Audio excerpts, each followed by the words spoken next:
Call this gathering to order.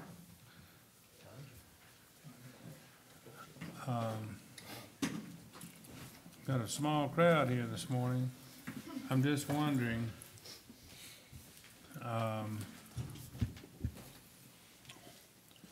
if there was a way we could have the audience see what we're talking about. We don't have any handouts or anything. Yeah, we have handouts. Handouts in the back, And okay. we can move that back. So I agree. That's That's- actually in the handout, isn't it? All right, Yeah. okay, that's all we There's need. actually two of these. No, There's two of these. okay, turn one of them around somehow or another so the audience can see them, if you don't mind. There you go, good idea. All right. All right, we're ready to begin, Mr. Hewitt. The floor is yours. Aren't you gonna introduce and tell us what we're here for? Yes, sir. Well, now you are.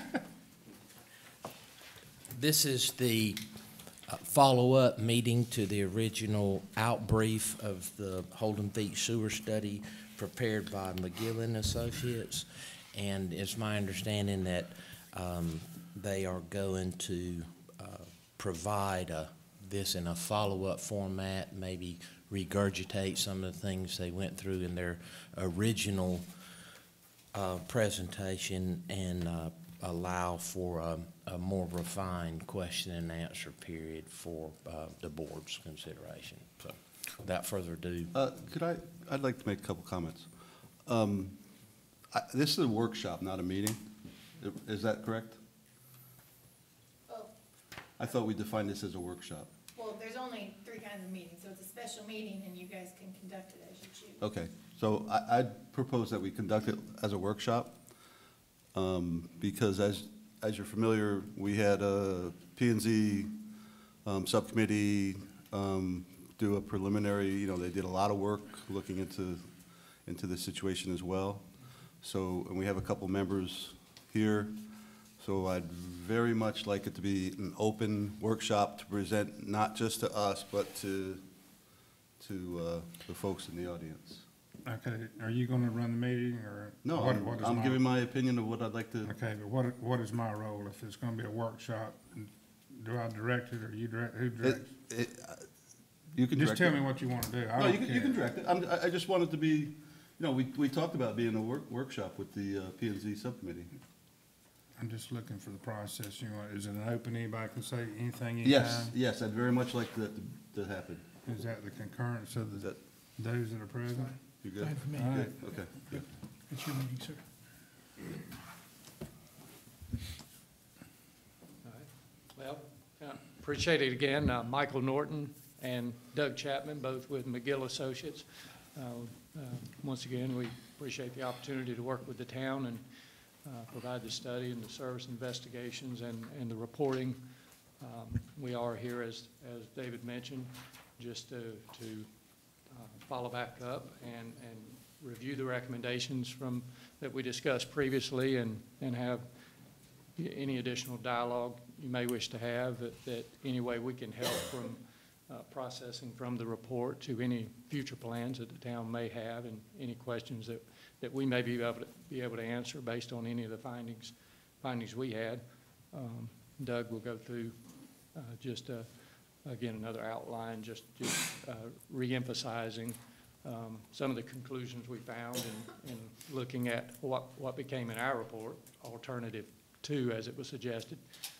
But of course there's things within those recommendations that can vary during the planning process and planning phases, such as taking into account some of the NDE data in the planning phase and defining whether or not to make those part of the planning phase and design, which certainly is prudent, as well as pump station number 1, some variations with it compared to the others. But in general, those things will summarize again some of the key findings to maybe just kind of kick off discussion.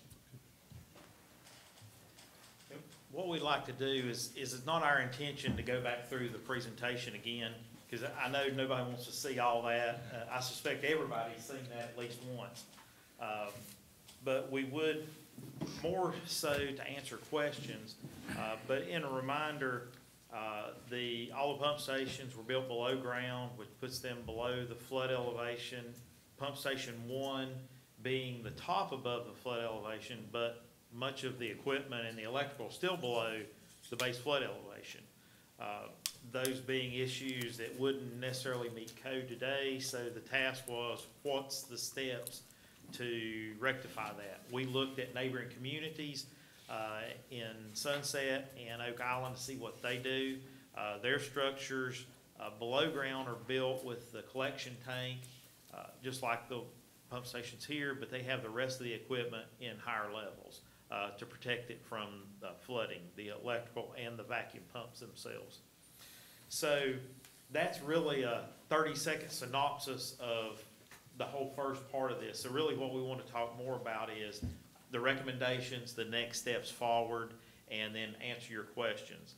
One of the things that we looked at was raising the equipment. So we had 2 alternatives that raises the equipment up above the base flood elevation, the electrical equipment and the vacuum equipment. And through discussion with town staff, considering the advantages and disadvantages, felt like alternative 2 was the most practical for the town. That is consistent with the way Sunset Beach built their vacuum pump station. And you know, the total cost of this is pretty significant.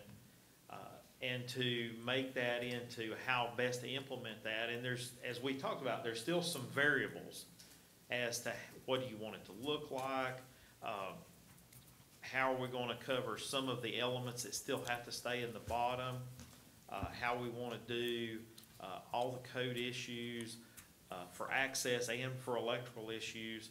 So beginning with design, going to the design level of the first pump station, and when I say first, I'm talking about the most critical, that being pump station 4, because if you look at sheer elevation numbers, pump station 4 is the most vulnerable to flooding. And if you look at the way things have happened historically, it's the most susceptible to flooding. So beginning with that pump station and going through the design process, that gives us an opportunity to decide what we want to do exactly, what we want it to look like, and get it to a point where we can determine a better resolution of the cost estimates. We feel like these cost estimates are pretty good. I'd like to say they're conservative, but the construction market that we've seen in the last 6 months to a year, I don't know that I've had a conservative cost estimate anymore. So I think they're in the good ballpark, but that gives us an opportunity to see what the better cost numbers should be. So we begin with that. There was a discussion last time about the NDE testing of the collection tanks. That sort of happened kind of parallel with what we were doing, and those results came out about the same time we finished our report. So we finished our report without that. The testing showed that the tanks are in pretty good condition. A few tanks, or the tanks had a few areas of wear each, depending on which one you look at, of maybe 10 or 12% of material loss in the steel tanks, and those are 3/8 of an inch thick steel tanks. So the tanks seem to be holding up well, and we talked about last time how even with what looks like a long life left of those tanks, the corrosion of a tank in a sewer environment and a salt area environment, you know, is not necessarily linear. It could degrade a lot faster once it gets to a point. And obviously the weak points are the places where that happens. So we would recommend that the town look at a regular schedule for completing those tests. And one of the things I struggle with in my mind is that we just test the same spots every time, because we want to do that so that you can develop a history or a pattern, but also looking at other spots on those tanks that may be weak points. So setting up a plan for doing that regularly, because in our costs and our plans, we didn't plan on replacing those tanks, But we did consider what provisions we could do for being able to get those tanks out and get another tank back in. We could cut it up into pieces and get it out, but getting another one back in becomes the issue. So we want to make sure that we cover that issue during the design phase, how the town wants to proceed, as we're planning for the ingress egress access and making that more code acceptable than what it is now, in addition to the safety aspects. Besides the testing, we recommended that the town investigate pump station telemetry, a SCADA type system, so that you can monitor the pump stations better. We have that included in each of our alternatives, thinking that you would begin this work with pump station 4, and if you did one at a time, it may be several years before you get to pump station 1, and pump station 1 is the most critical pump station on the island. You may want to do some level of SCADA telemetry up front on it so you can know what's happening. So there's probably some further planning that you'd want to move through there. We talked about strategy for the valve pit vents. Now they're the short candy canes closer to the road. Looking forward, not going back and changing every one of them, but maybe changing the strategy for all new installations and all rebuilds of houses to address those above the 100-year flood elevate, or not 100-year flood, I'm sorry, I'm thinking my house, base flood elevation for the full protection. That brings up the issue of the staff being able to troubleshoot and identify hung valves, and it is unsightly or painful as it is to have a 3-foot candy cane out by the road. It's a whole lot easier for them to find a hung valve in a 3-foot candy cane by the road than a 14-foot tall candy cane out at the house.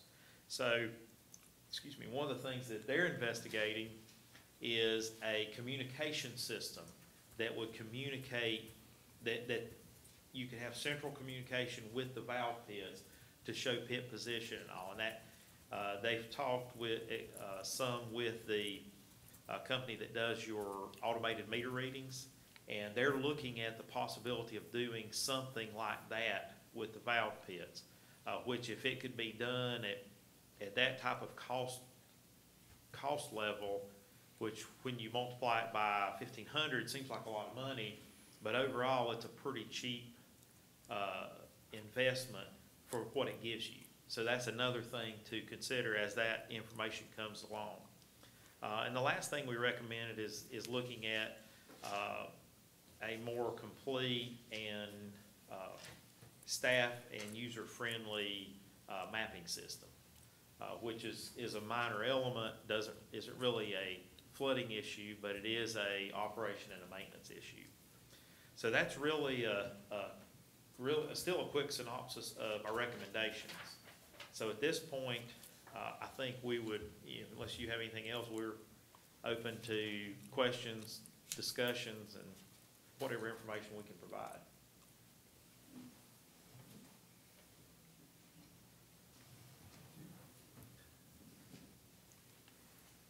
I'll get it started, I guess.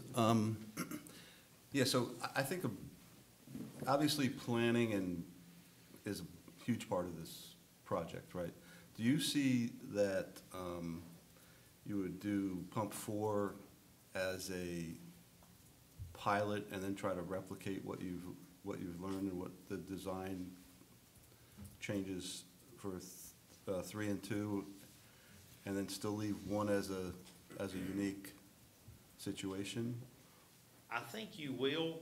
There's still some uniqueness to 4, and the reason being, and I know this is kind of hard to see, and everybody else can't see it, we only have one of the map, but remembering that It's in the actually, book, it's yeah. actually it's in the book.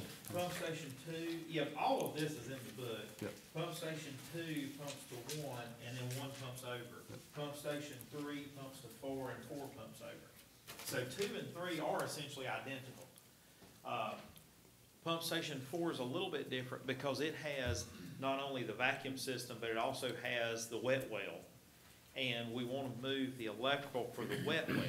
So that is another issue. So while 2 and 3, I think will be a lot like 4, there still is some differences Because it's pumping off the island. because it's pumping off the island.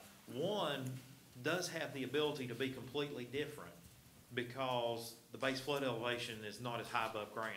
So it can be, and really, and as I came over the bridge, I thought about it this morning, while we want all of them to be aesthetically pleasing, Pump Station 1 is completely different from that perspective than 2, 3, and 4. 2, 3, and 4 are essentially along rows of houses. And Pump Station 1 really needs to fit with what I would call the city compound. That's not the right word, but, you know, when you look at town hall, the park, and everything else, where you do the concerts, all that needs to sort of fit together. Yeah, it would look funny to have a beach house right there. Right. Like, Well, one thing is, actually, each single story right there, that little ice cream shop right through there, so something single story, sort of to me, blends right into that, like you said, not a big full-blown beach house sticking out there, it'd be probably pretty easy blending. You commented that number 1 is the critical one. Number 1 is the most critical from the staff's operation because, as I said, 1 and 4 pump across the island. So they have a separate set of pumps. But 1 serves a bigger area. It serves a larger area, so you have more customers affected. It includes all the area here with the commercial that's on the island, not just the residential So housing. you've actually got 4 zones in that one station, you got 4 separate lines, and it's basically in 4 zones, where the other ones down there are just 2 zones, the east and the west, and that's about it. 2 versus 4 for the, Yeah. okay. I don't know the exact number of connections, but, you know, you could probably approximate, it's about, serves about twice as much as any of the other ones. You figure everything from High Point Street, with Brunswick Avenue, all of that, Brunswick Avenue east and west, plus Doomsgate, plus you got a lot of, different elevations in Doomsgate Yeah, yeah. to deal with. I'd like to qualify a difference between a critical facility and the vulnerability of those lift stations. So, because that's a big difference in the vulnerability of those lift stations. Yeah, number 1 is the main going off the beach, and it serves a huge, but the vulnerability of that lift station is a completely different animal in comparison to the other lift stations. There's a reason why it's under the bridge. That's the highest place on the beach. The vulnerability to flooding of that lift station is minuscule compared to the west end that's only 6 foot above flood elevation. I mean, it's 6 feet above high tide, normal high tide down there. This one up here is a lot. I mean, there's a reason why the bridge is up there. It's the highest place on the beach. It's 15 feet, right? Is it right here, 15 feet? Yeah, there are a lot of risk levels that make that relative low risk operationally, and as Doug mentioned with the SCADA, even the consideration of something SCADA without for operational effectiveness, you know, maybe something that risk wise, yeah, obviously. David, But you, even if we don't do anything to it as far as raising anything, at some point in time, we still got to solve the issue of getting that tank out of the below ground deal, and we need to change it out, so. In I addition know to, if we do a yearly test, you know, we should be able to determine when that's gonna happen. You know, once you were saying a while ago, make sure you do the test all in the same place, but we do clean outs from now on, you know, if we notice a place where that liner or something is going, I guess we mark it on the outside of the tank, that way we'll know right where to test that the following year. Where's the bottom of that vault in comparison to the floodplain? it's still well below the base flood elevation. I mean, essentially, I don't know how best to describe it. I would say the top of it was a foot and a half above the base flood elevation, but everything electrical, every piece of equipment is below the base flood elevation in Pump Station 1. So you understand what I'm saying? Yeah. Right. I mean, it's all where it's not supposed to So, be, yeah, you in essence. eliminate, you don't have some of the flood risk, but you still have the access, egress, and safety factors to consider in that one, just as you do the other one, because of location and access and equipment still have those. You don't have the flooding, obviously, but you have different levels of risk in that one. Well, we kind of do have the flooding from what we just, because the critical systems are still below, right? Exactly. Go ahead, Mike. Well, could I just ask the question? I mean, if you were going to, in my mind, from this conversation, there are clearly some risk in number one, but as compared to the other three, it's the less risky, although it may be the most vital if something were to go wrong. So if you were going to put it in a list, that would be in my opinion, that would be the fourth one to work on. Not that it shouldn't be done, but when it's going to be done, it will be the last one to be done. Is that a fair statement? Yes. If you're making your choices based on flooding, Yeah, now, I got a question. Which one of these systems on the beach is more critical to the whole? pump station 1. Well, I would say it depends where you live. But operationally wise, which one can take them all out? No, that's not true. it's 1 and 4. It can only take up half. Okay, well, I understand that, But the- but that doesn't make it least vulnerable. I mean, it makes it least vulnerable, but it doesn't make it. Least critical. Here's, often I have to get lost in things that I shouldn't get lost in, and since this is a workshop and we're gonna work, then I'd like to bring everybody's attention to your flood insurance program that talks about your town's facilities. This is your ordinance. And your ordinance is tied to your insurance on every individual house. And you're getting to be a part of that program because you follow this ordinance that was mandated by statutory law for you to follow. And it tells you that the statute, the first part tells you the statute, then B says, flood-prone areas within the jurisdiction of town are subject to periodic inundation, which results in loss of life, property, health, safety, hazard, disruption of commerce and government services, extraordinary public expenditures of flood protection and relief, and impairment of tax base, all of which adversely affect the public health, safety, and general welfare. And then I'll go over to the purpose part of this whole thing that we have to go through in order to keep your insurance low, and if we don't follow this, then our number can go up and your insurance goes up. So we could have a reduction in our FEMA base flood elevation area where we get everything comes lower than it was originally supposed to be, and you get a reduction in your insurance like everybody's waiting on, and then our insurance rates could go up because we don't follow our flood insurance program. So in other words, one cancels out the other, and we don't benefit anything because we promised to be a part of this program, and therefore we qualify. But it says, it is the purpose of this chapter to promote public health, safety, and general welfare, and to minimize public and private losses due to flood conditions within flood-prone areas by provisions designed to restrict or prohibit uses that are dangerous to health, safety, and property due to water or erosion hazards or the results in damaging increases in erosion, flood height, or velocities. And then it goes on to talk about require the uses vulnerable to floods, including facilities that serve such, be protected against flood damage at the time of the initial construction. And then it goes on to talk about to control the alteration of natural floodplains, stream channels, and so on. And then it says prevent or regulate the construction of flood barriers that will unnaturally divert flood waters or which may increase flood hazards or to other lands. And then it says the objectives of this chapter are to protect human life and health, to minimize expenditures of public money to costly flood control projects, and to minimize the need to rescue and relief efforts associated with flooding and general undertaking in the expense of the general public, to minimize prolonged business losses and interruption due to flooding. The whole thing, if you read the whole thing in its whole term, what it's saying is that the town has promised to do everything they can to keep anything from happening that would happen. Part of what they're talking about is if we lose a lift station during a certain storm.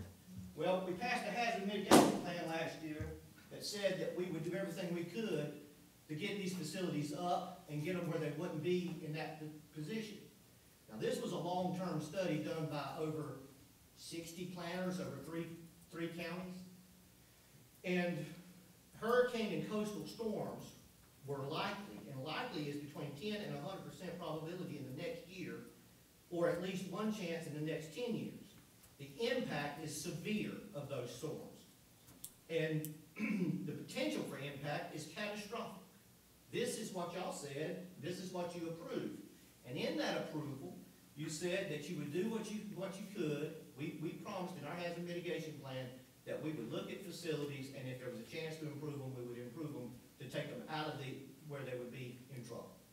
So when we're looking at this thing as a whole, and we start talking about, as a planner, when we start talking about vulnerabilities without looking at these other issues that we have in place, then I'm not saying I want you to change your mindset. What I'm saying is you need to keep it in the back of your mind that it's just not those things that are impacted, which is vulnerability and when we should bring them up and that kind of thing. Because we have a dedication both in an ordinance and in a hazard mitigation plan, and parts of it are also in the CAMA plan, that if something happens, you're gonna have to, somebody is probably gonna ask you to explain why you didn't do what you could.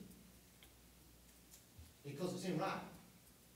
So that's, whenever we have these meetings, that's where I'm at with when I hear, well, how vulnerable is this one? Or how vulnerable is that one? You know what I mean? We've all said more than once that we need to do what we can to take care of these things. And I certainly don't think that we should go out there and throw a bunch of money at these things, but I certainly believe that we know what the impact will be on each and individual, every one of them, if we do have a storm, which is likely, which is going to be severe, and it's going to be catastrophic when it happens. Because we said that. We went through all of this. So I hope I messed up the whole meeting, but it's just that that's the premise when I talk. When people ask me about these things, that's why I say, why do we consider number one to be less vulnerable? Simply because the flood can't hit it.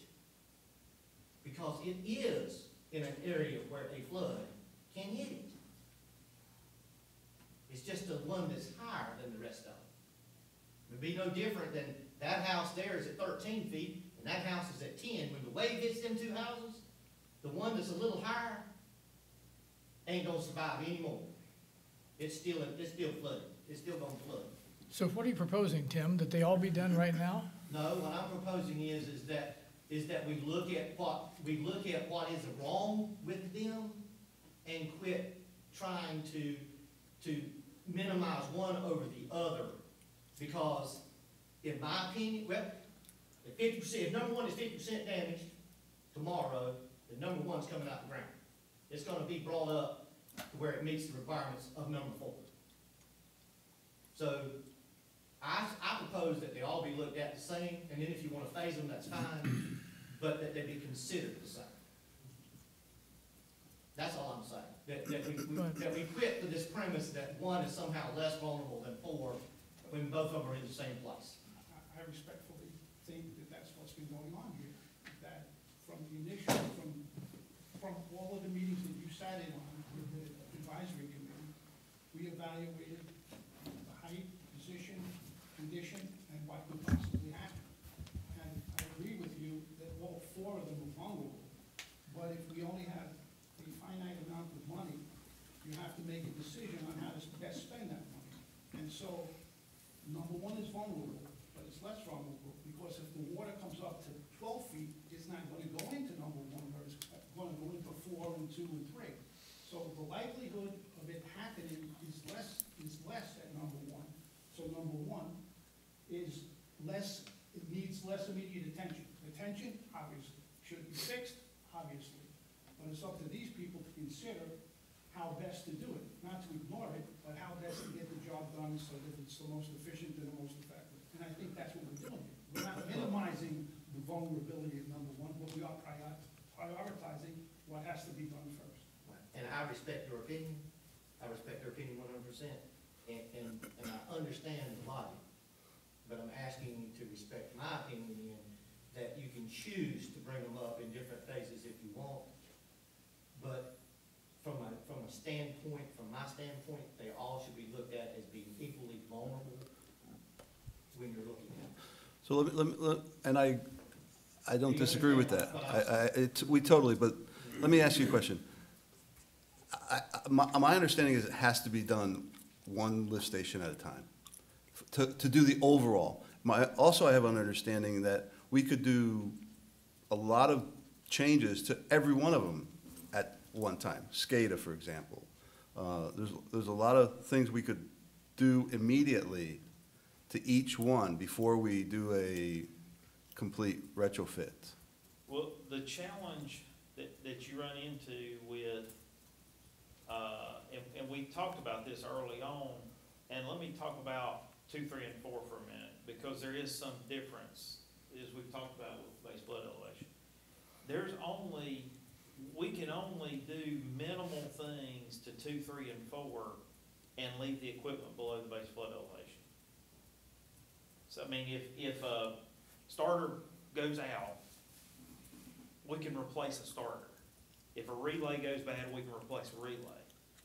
If it floods and we have to replace a vacuum skid, it has to come out, correct? So, I mean, if we have, we can't do a wholesale change. Now, and those things fix the minor problems. And when I say minor, I'm talking about the things that are gonna give Chris and Eric headaches day in and day out, because there's water on the floor, because they still have to go down in there, through the hatches, the way they are and everything else, that are difficult for them and have the potential to pose safety problems, but they're not gonna fix the big picture. You know, I think there's some little things that we could do to keep water from seeping through the conduits under the structure and coming back in.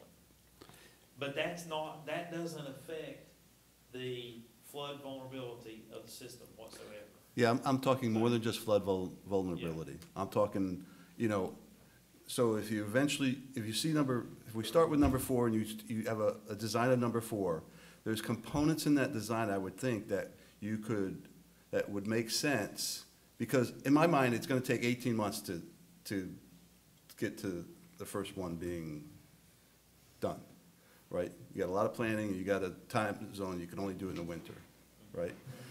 And that's why, in my mind, you also, first one 18 months, and then a year later, because of the amount of the effort, and we only have a short window to be able to do the work, right? Obviously not gonna do it in the summer, so in each one of those, you're doing one in 18 months from now, you're doing the next one a year, so you got several years where you don't wanna just let 3 sit for 3.5, 4 years, when there's more than just flood prevention, like you said, SCADA, there's a lot of other things. Maybe the panels, you could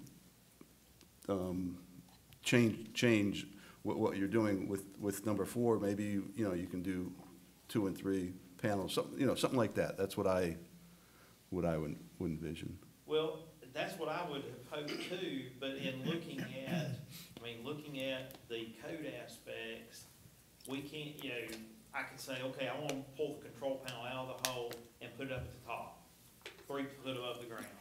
And that gives it obviously 3 feet more protection than if it's in the bottom and water runs in the bottom.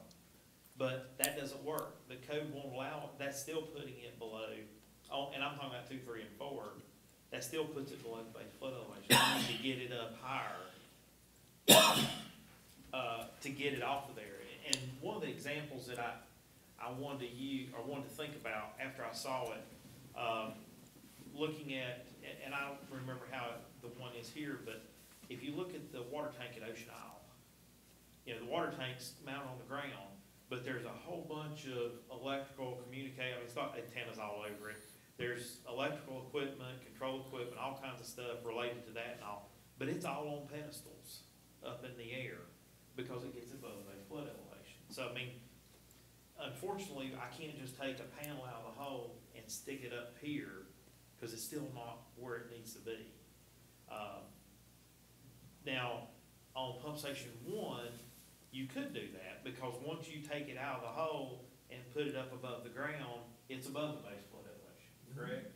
I mean, the problem we run into, I think you ought to look at SCADA, but I'd have a hard time putting much in the way of skate at pump station 3 because I still have to get that box above the base flood elevation.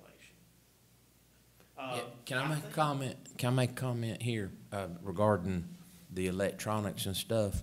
In my opinion, until the fundamentals of elevation are dealt with, installing any type of skaticism is akin to putting lipstick on a pig. The type of expense that is associated with it would be better served to dealing with the fundamental aspects of elevating it. That's just my opinion, Yeah. because it's expensive.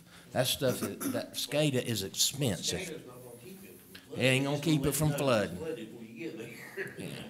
Right, it's a cost benefit, right? I mean, does it make sense, and can you reuse it when you eventually replace 3, for example, right? Yes, some of it would depend on how you do it. Now,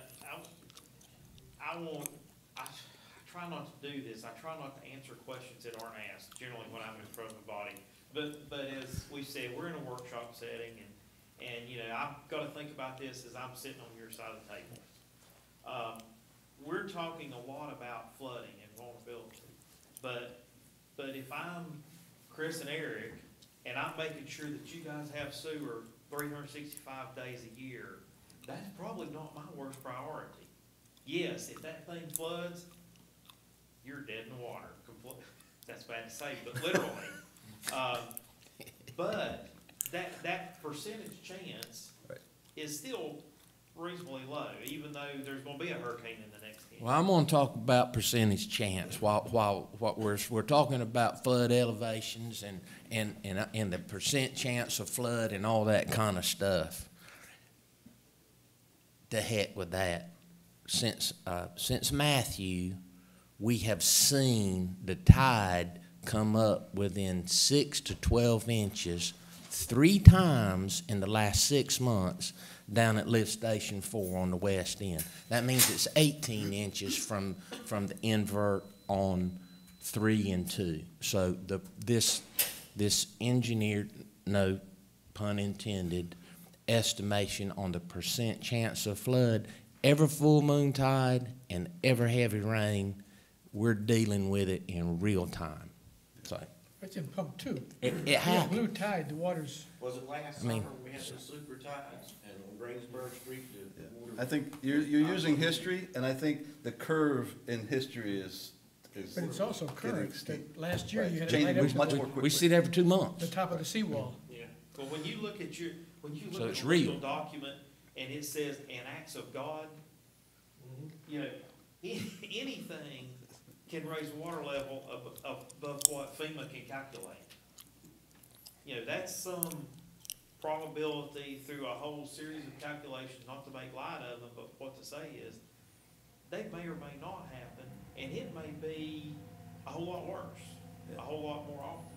But not to minimize the flood elevation, but there's a lot of other things that could also make the system much more maintenance friendly, and you can do more than one thing at the same time.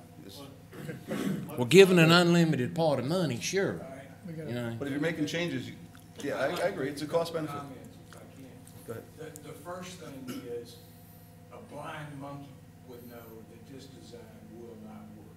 You're gonna have to change that, there's no question about that. Right now, and Chris and I have had this discussion, through an act of God, an act of man, a maintenance problem, if a pump station goes down, that's not gonna be repaired within 3 hours, 25% of this island is in deep water. Literally. You need to, and you mentioned this as the very last paragraph in your note, you need to develop a bypass system so that you can go out and bypass the pump station. It's not gonna be easy, but I'm sure it can be done, and I would think that Ocean Isle and Sunset had exactly the same problem, and they ought to be interested in a joint development program. But I would strongly urge that you do that, because you can't do diddly in 3 hours in those pump stations. Even if you wanna move the panels above flood elevation, you're gonna have to bypass that system to do Yeah, to your point, Tony, I was gonna ask the same question. Don't you need a bypass system even to just do the changeover? Doesn't three have to cover four's area while you're doing four? No. What would happen, and let's talk about that, because I want to make sure that, because I don't know if we said they had to be done one at a time physically. What would happen in the process, and I'll show let me point from the diagram. It's easier for me to talk that way. And I'm looking at the one in the middle. What would happen through the process, the vacuum pumps that are shown in the top are in the bottom now. So we would do this process by building the structure above what's there now. All this would stay in operation. We would put all the electrical in up here, because we're gonna replace it all anyway. We put the new vacuum skid up here, because we're gonna replace it anyway. So we would do all of this work in the top, above ground, all the red stuff first, while this is still operating. So the goal would be, then we start switching the things from the bottom one at a time. So what I would do is, I would leave, if you think about how this works, sewer flows into the collection tank by the vacuum system, and then is pumped out by these two pumps. So the first thing I think I would do, and we'll talk through this obviously, but after I get all this stuff up, built, ready to work, tested the vacuum pumps and all, new controls for these, I would disconnect the vacuum line that goes to the tank from the existing pumps and hook the new one up. One at a time? One at a time, but that's just that switch over. Yep. And that's probably something that takes hours, because you're taking pipes loose and reconnecting them. And then I would do, that way I could bring the vacuum into the system. Because it's a single pipe from the vacuum skid to the collection tank. And I think it's a 6 or an 8, something like that. So as far as the vacuum pump, you could actually do like a pop tap where you just had a valve where you were just turning it off and isolating the old pumps and then you directing it to the new pumps on vacuum, right? Yeah, you could do something like that if you need to. The other thing is how we do a bypass. And setting up the bypass during the process might help us in that. That's a detail we haven't gotten to yet. And then for these pumps would still be in operation from the control panel that's sitting in here. I would have a new control panel and starters up here for those pumps, and I switch the electrical leads one at a time. So. Because you got two pumps. Because you got two pumps. Now with the vacuum, you've got either 4 or 2 vacuum pumps, depending on the station, but they're all the piping is manifolded together. So I have to switch this skid, I have to make a wholesale skid change. Now, those pumps, depending on the time of year, in the summer, at least one runs all the time, correct? In the middle of the winter, they can go for a period of time without one running, probably, because there's not a lot of usage on it. Like when we were here in January. Now, can we line everything up to make it a Tuesday in January? Probably not. But we can do that so we're not out of sewer for days and days and days. So I think it's possible to make that switch over. And the same thing with the electrical on the electrical on the wet well pumps at 1 and 4 would be the same as the transfer pumps on the end of the collection tank. So I think you can make this without a lot of downtime and without a big bypass system. Now, we do need, when we go through the design and the discussion, we'll need to talk about what we want to do with the bypass system. Because there's a couple different things we've talked about. In the report, we talk about having a trailer-mounted vacuum system. So if the vacuum at one of the pump stations goes out, any component, whether it's a relay, whether it's the vacuum pumps, whether it's the power, whatever the case, you bring that skid out there, you hook it up, and you can still run the system. Now, then the question is, do we have a backup collection tank? Well, probably nobody has a backup collection tank. At least I've never seen one. But if the collection tank, if a hole blew out in the collection tank, just like your engine throws a rod through the side of the case, you know, you're probably stuck because you can't patch it over because it has to pull a vacuum. It's not like the wet wells where if the pumps go out, you can drop a hose in there and a certain type of pump. So is the likelihood of a collection tank failure enough that you put a backup or a spare or a temporary pump in somewhere else, whether it's in the vault or whether it's out in the ground, because we've talked about that. That's another detail you'd want to look at during design to see if you really want to go to that level. Now, you know, I agree with the blind monkey on these pump stations, but everyone I've ever seen, and that includes here, Sunset, Oak Island, other ones not in the coastal areas, all have one collection tank in the ground and one set of pumps in the ground, regardless of everything else with the vacuum. So that's fairly consistent everywhere. And that's the part that we would propose that stays here, because the collection tank has to be in the ground. So, listening to you, so we could do more than one pump station over? We could do them all at the same time. Wow. Except that you're having to replace everything then, right? Are you gonna replace all the pumps in the process of this? We're going to replace everything but the collection tank. We don't have to replace the transfer pumps at the end of the collection tank or the submersible pumps in the wet wells at 1 and 4.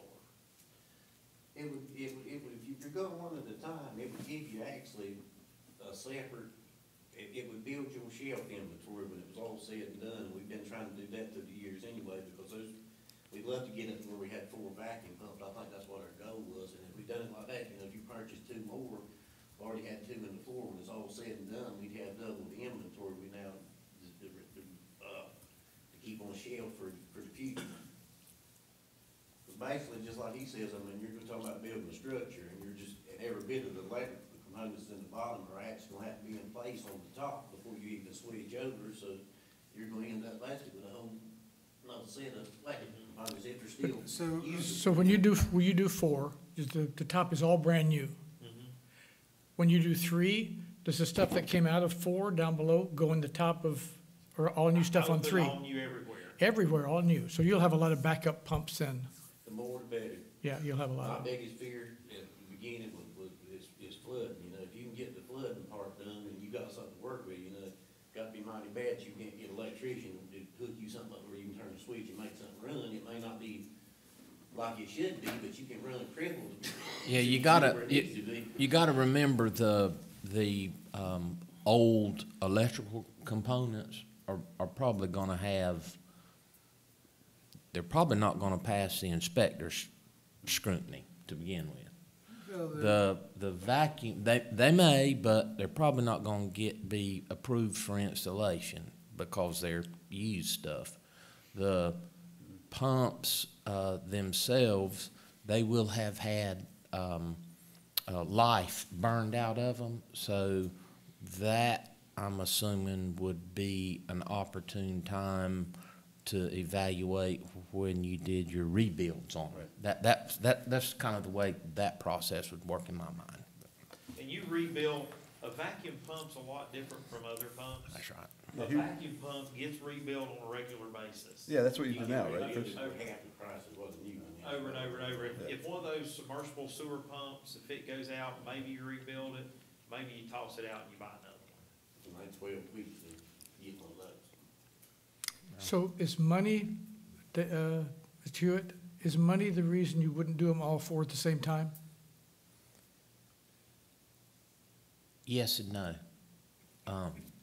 Because the nature, this is an experiment, and the nature of the improvements to the experiment by phasing it in actually reduces vulnerability and risk in terms of getting it right.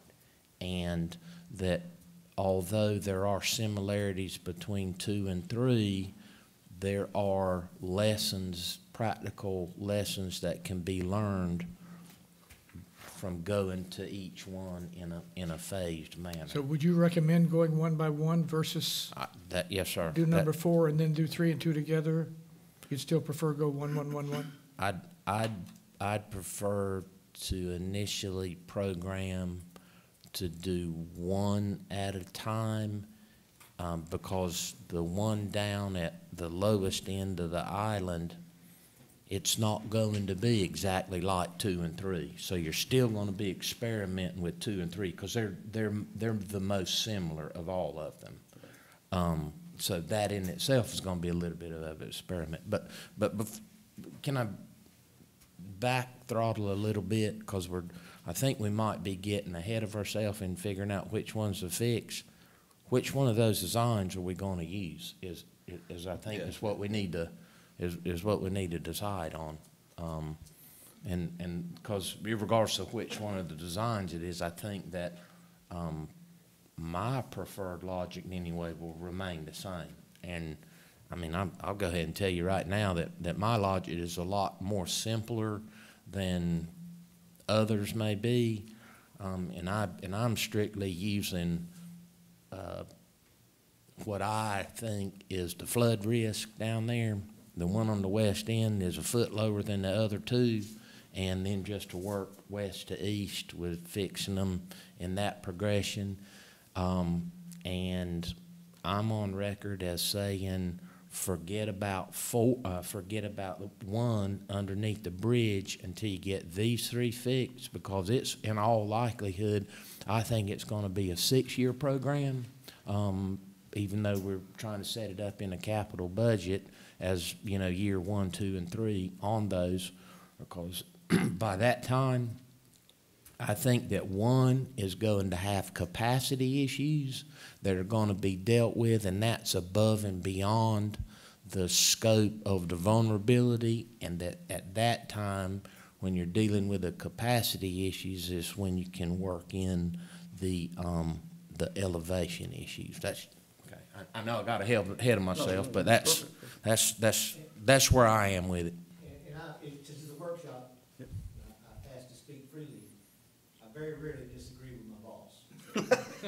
But in this particular case, we're talking about a 6-year period, and we want to assess vulnerability, which I said that I would do. I liken this whole scenario to 4 people standing in a row and a car coming. When that car hits them, it's going to be catastrophic. The car gets to first is not any more vulnerable than the last one. When the event happens, they're all going to be run over and they're all going to be dead.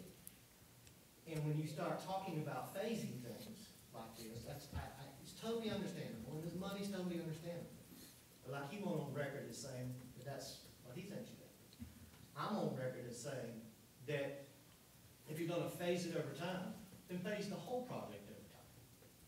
Don't phase one and then phase another one and then phase another one, because I believe that what will happen is that you will be $500,000, $1 million, or $2 million into number 1, and number 2 and 3 get hit. Or you're going to be halfway through your project and 2 gets hit. We're still looking at 50% either way, but my concern is that we talk about phasing it, we try to apply vulnerability, they're all in the same place. In my opinion, they're all standing in front of the car. One of them's closer, but when the car hits, they all have the same results. That's all I have to say about vulnerability. They're clearly vulnerable. Some of them's going to get hit before others get hit. But I would think that if you're going to phase it, then phase them all in the same phases across the phaseable time. Does that make sense?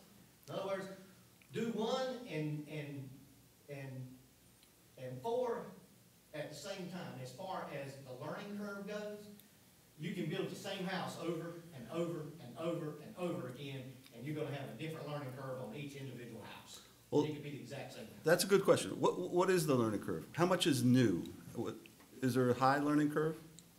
I don't think there's a big difference. I don't think there'll be a big difference between 2, 3, and 4, there is a difference between 4, obviously. Right. 2 and 3 are gonna be very similar. 1 is gonna be the most different, as we talked about over and over, because it's gonna be a different type of structure.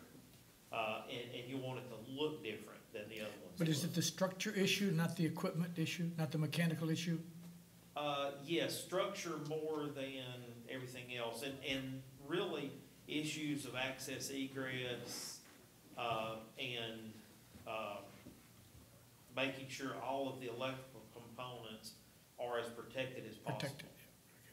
And code compliant, and there's some issues we'll have to we'll have to work on to try to make it as protected as possible, because regardless of what we do, I've told you the collection tanks are gonna stay in the ground. Well, with the collection tank, you've got, level sensors, vacuum sensors and things that are in there that, you know, we can't make 100% submersible. We'll do the best we can and protect as best we can, and the transfer pumps are gonna be in the bottom.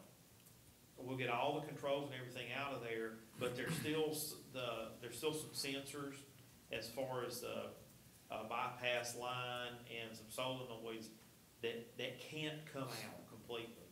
So while we do the best we can and try to find the best pieces to fit in there, those are still gonna be items that are really vulnerable. But if a solenoid this big that costs $50, if the station gets inundated and that solenoid has to be replaced when it comes back up, solenoid just has to be replaced, it's not as big a deal. Right. So those are items that you'll cover the first time out. And after that, those items will all be the same. But was it your recommendation we do this sequentially? Yes, now, and part of that is a financial. Now, we work taxed with figuring out financially how to make this work. We do that on a lot of projects. We didn't, that wasn't part of what we were doing here. That's our job. I say yes, but we work for a lot of clients who, they don't know how to pay for their projects. They see $7 million and they see no way. Now, we work with a lot of different kind of clients and they're not like you guys. But, you know, nobody necessarily has the money sitting around. So it becomes a function of how you spend it out, if you want to do it incrementally, or you do it all at once and you finance it anyway. So, I mean, it could be done either way. Does it make sense to do, I think, the similar ones, 1 and 4 together, and then 2 and 3 together, since they have similar functions? I think you do it based on how, I know we're hung up between vulnerable and critical. And that's a perception. What's the most important to you? Is it vulnerability to flood? Is it critical to the operation of the sewer system? And I don't know that, you know, where you want to put your dog in that fight. But the manager has a good point about the capacity at Pump Station 1. I mean, that's another item that we weren't tasked to look at, but before you do anything, that's something that's going to have to be considered. And that is different from all the other ones. Chris, would you think about making that a double pump station to split the workload between two different pump stations, or? I'm really not sure what my best option would be. It's a design. And I'm sure probably as years come along, it's gonna get to where we're gonna have to do something. I really haven't weighed the options. Got a question in the back. Go ahead. I got a comment, and if you go back and look at the record, probably 7 or 8 years ago, I got in front of the commissioners at the time and talked about this very problem, and nothing got done because it spent a lot of money. I understand David's point of view, that there's a learning curve. The other side of that is the longer you wait to do it, the more likely you are to have a catastrophic problem. The thing you've got to do is you got to get off your derriere. Let's get this thing started. I'm petrified that you say, okay, we're going to do them all at one time. We don't have any money, so we have to wait another 5 years. Don't do that. Do whatever you got to do to get started so we can get it finished. To me, you're 100% right. That is in my mind, that is not an option. I agree with that. Can we just back up a couple of minutes ago, you've been talking about some of the electrical components would remain in the well. Those electrical components, if they become flooded, will they knock the system out, or they're just sensors that will let us know that something's not going correctly? It's just minor, anti-cavitation. I mean, some of those are, things that could knock the system out. I mean, the vacuum sensor on the tank could knock the system out, but it could be manually overridden. So it's not the kind of thing where if that sensor goes out, But that's what I'm saying. yeah, the system won't run for 6 weeks. Exactly, so even though some things can be damaged by a flood that will be left there, they won't be catastrophic, and they can be rectified either manually or some other way. I Yes. just want to make sure Now, that's clear. one thing that we might want to consider, and this is sort of a variation between where we've gone, and nobody's well, we haven't, I don't know if the manager's put together a timeline, but, you know, there's a timeline. If you pull the trigger, if you said today, I don't know when you want to make a decision, if you said today, we won't start with all of them, I mean, there's still a time lag that's gonna take before something happens. If you said today, we're gonna do them one at a time over, you know, spread out a year and a half, 2 years, or whatever, there's a timeline. But one way to shift that is maybe you go in and you design them all now. And then once you get done with that, you decide what you're going to do as far as construction. And the reason I say that is not to try to get to design them all at this time. That's irrelevant. But to Tim's point, if you fix 4, if you start on 4, if one of the other ones gets hit by the car, so to speak, you gotta fix it. And it's a whole lot easier to fix it if you already know how you're gonna fix it. So you've cut that, you know, you've at least cut out that 6 month or whatever design and permitting time to pull the trigger. You already have a set plan in mind, knowing what you're gonna do. How long are the permits good for, Tim? As long as you don't abandon them, they're good forever. That, and I'm talking about not building permits, but state permits. Say, yeah, Yeah. Yeah, I envision, you know, it is a system, I know there's 1, 2, 3, and 4, but it is a system. I envision designing it all together, the system. But to David's point, and you're kind of conflicting, that there's a technical and the financial, and there's other issues. The technical, you're saying there's not much of a learning from if you're gonna phase it over a couple of years.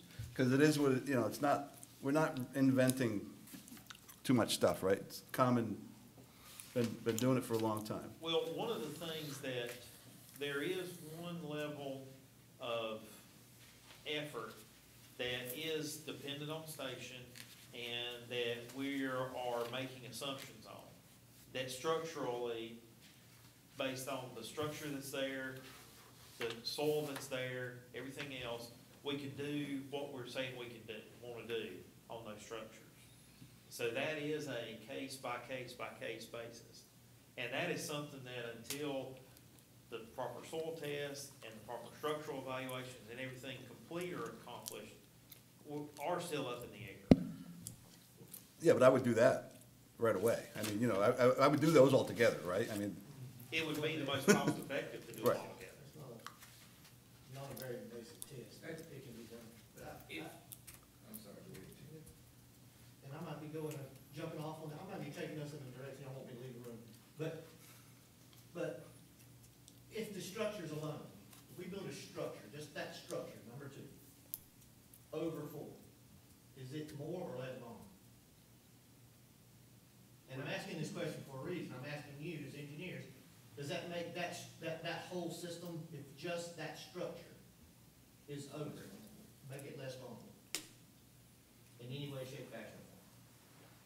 Regardless of how the equipment's in there? That's right. It doesn't make it any more vulnerable. The reason I'm asking that is that we make one, we fix one, and just like you said, we have a design for 2, but we haven't done anything to 2 yet.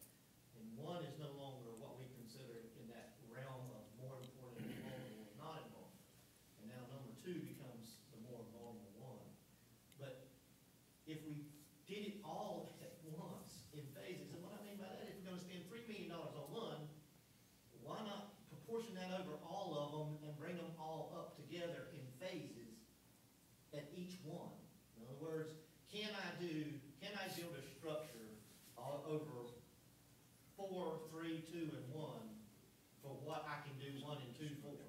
So, I think I get it now. I was struggling with the phasing. So, David's phasing is you do everything on this pump station, everything on this pump station, everything on that pump station. What Tim's talking about is you phase it by doing all 4 structures. And then maybe you do all 4 vacuum systems in a phase. And then you do, of course, you gotta do, after the structure, you have to have the main electrical.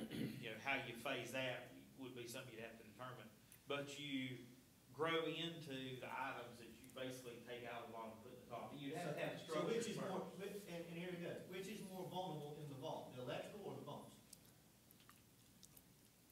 I would say the electrical. Okay. Now, So if we Tim, build Chris the may building, we disagree. lift the electrical, now everything's less vulnerable, right?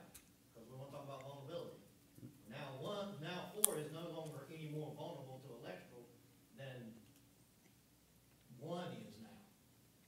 Am I making sense? That's what I was trying to say earlier, is when we look at them all as one and bring them all up together as if they're all at the same thing. That's what I was trying to say. And they're different components. Right. If related, but one ain't no good that is. Yeah. I think you could do the structures, but I don't know how you would do the pumps and electrical without doing that at one time. To be able to run the system. No, you do a switch over differently, but you can't come you can from build a it. You can fan build to it, all, he's duplicating, right? He's doing it anyways. You can do the same thing you do with a generator. Go ahead, Tony. If it was wiped out and you were gonna do another system now, how would you do it? Would it be the way you're planning on this ending up? All right, then the point is, to me, in the worst possible case, if we get zapped 2 years from now, we ought to have plans of how we're gonna rebuild it. The island's gonna be down anyway, so get it, shorten the time scale up. I really like the idea of building the structures ahead of time, because I think you solve some problems that grant you time to solve the other problems. And those are a long lead item. That one part is probably the longest lead item by far. What's The that? structures. The structure is the longest construction time, but it's not the longest lead time. Because the structure, I mean, you know, it's concrete and steel that's sitting somewhere around here. The equipment is something that you order and it takes 20 weeks to get. You end up with a structure, no components to go. So it might, you know, it might take 20 weeks to build the structure, but the components sitting here, I order the components, you know, so, and it takes a month to put them in. But if I understand what Tim said properly, that if we build a structure, we basically eliminated the flood problem. No, that's not what I'm saying. No, you're taking the first step to do that. You're taking the, I Here's- made it even worse. And I've got, and if we have a major event and we build a structure, right, the structure should still be standing there. Well, I'm gonna comment on that, because I've done this very thing. And if you make the mistake on the structures across all 4 of them, you've made the same mistake in all of them, and you're gonna be going back and doing change orders to accommodate that you haven't provided the opportunity to learn from building a complete prototype, because that's what we're doing. We're building a prototype. And what we're talking about is building 4 prototypes simultaneously that doesn't allow for a learning curve. And it might be simple, but that hasn't been done. What we're talking about has not been done. You know? And when you're talking about a mistake, you're not talking about something was. I'm talking about the engineer didn't get it right. design, Or- design issue. Well, or a thing, you know, if the door would open this, you know, after you operate it, if the door would open this way instead of that way. That's right. Boy, everything would work better. That's Quick right. question for you on this. You've drawn a picture of a building, the structure. Has it actually been designed yet? No, So you can't tell me what size wall of water it's designed to resist? no. Okay, so we're gonna have to do that. So most people do pilot. I mean, you're piloting. That's what we wanted. And I would agree, you're gonna learn a lot from that first one. Well, that's why I keep on asking, how much is there to learn? I mean, Yeah, how much water can It's it gotta be, resist? it's gotta be built to ASC 24 standards, or it's gotta be breakaway walls if it's in the D zone. It's gotta have flood vents in the A zone. The engineering design's being done every day. It doesn't get to change. It doesn't get to change. And so if that's a breakaway wall, what we have now is still as flood susceptible as it is today. I mean, you got two standards you can build to under the commercial building code, not just everything. I've got a question, Yes. okay? As far as doors, Looking at the two swinging, designs, 2 and 3, okay? There's $100,000 difference basically between the two designs. Okay, looking at design 3, reading what you have here, there's solid concrete walls and it's watertight, right? If it's solid concrete walls and watertight, that means we've made all 4 of them less prone to flooding. But they're not breakaway walls, is that possible? Yeah, that's the ASC 24 standards. Which way, So what is, what I'm that you can saying build, is- break, solid walls or So not? there is, it is It's gotta better. be floodproof. Number 3, right now, if we do number 3 on all 4 structures, we would, even though it would take us some more time to move the pumps up and move the electrical up, we basically reduced our risk of flooding totally. But, So so that, a catastrophic event that would take out a building that's built to the standards that's required This whole island's will mine. leave nothing to need sewer for. right. Okay, so if you build the buildings the way they're built, if there's 300 houses left here and they have the capability to have sewer, then the odds are, if the building's designed per those standards, it will still be standing. So- And will be there for the repairs that's gonna be needed because the storm's gonna cause a repair. It's not gonna be 100% non-vulnerable to the event. So basically what I'm saying is if we build the structures to the number 3 standard, then we can take whatever time is necessary to move the pumps up, move the electrical up, because we've cured our biggest problem. I'm not saying we don't wanna do it, I'm saying we do wanna do it, but I'm saying we could do it in stages. But with But just building the structure doesn't protect, you still have to move the vulnerable parts out of the But current structure. if you and have put it, into if the it's new watertight up to above the flood elevation, you're not gonna get flooding. Would code allow us to build a structure without moving The the stuff, components? sure. I mean, you get. I'm not saying don't- once you get a I'm not saying- permit to do work under the building code, as long as you don't abandon it, it could go on for the next 20 years. I'm not saying leave them there, I'm just Yeah. saying, if tomorrow, we would build those structures up to the height required to make them above the base flood elevation, watertight, you've eliminated your flood risk. And that's what they're saying, That's option not 3 true, is. because if you- Just to say, instead of saying phasing it in, let's call it stages. First stage would be to build. First stage would be to build the buildings around all of them. If you build structure number 3 in 4 different locations, now you have a nice structure, but all the component parts are still submerged underground. So you haven't protected it at all. And the water- It's not protected but- until the point comes that you can move it out of the vault and put it up into the structure that you built. But what I'm saying is, you're not gonna have water coming into them because you've raised the elevation up. I'm not saying don't move the components, I'm saying move the components, but now you can move the components in the next stage. Only if you do protection underneath, because the water came from underneath But this that's last part of time, what they're, right? but that's part of what they're talking about. He's right. Just by building the structure doesn't change the location of the building. It's a different structure, it's a separate structure. It's like building it alongside of the vault. The vault is still there, everything is still down there. So if you do it in stages, say the first year you build 4 of these things, right? Instead of doing it in a phase where you say, I'm gonna do number 4 first. You can complete number 4 in a year and a half, arguably. If you do stage number 1, it's gonna take you that year and a half to build the structures. Then you're gonna have to go into stage 2, and we still don't have one that's protected. Okay, It's gonna take you X number of time to do stage 2. None of them are fully protected yet.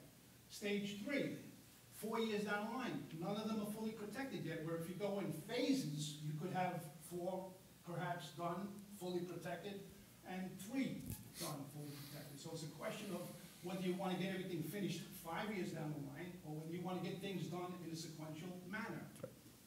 I agree, but then I'm not back. You just say the first 3 pedestrians, but the cars still ran at point for no. I'd like to comment on. You got three? Yeah, you say three.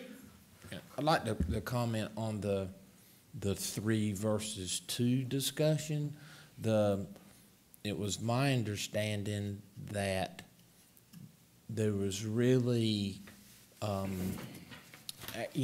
that much difference in the level of protection, that the discriminating factor favorable to 2 was really because of the operator consideration for number 3, because every time that they had to go get a screwdriver, they'd have to go up the stairs, over the wall, and down to the car, whereas I know that's simplistic, but still, whereas 2 actually allowed access through it. Couldn't that consideration be handled by doing a watertight hatch? And I'm thinking Navy kind of submarine doors on number 3, where you still have a wall. Is that a technical issue, Tim, that can be handled? I think so, but I think that one was favorable to me because the egress was, the ease of egress.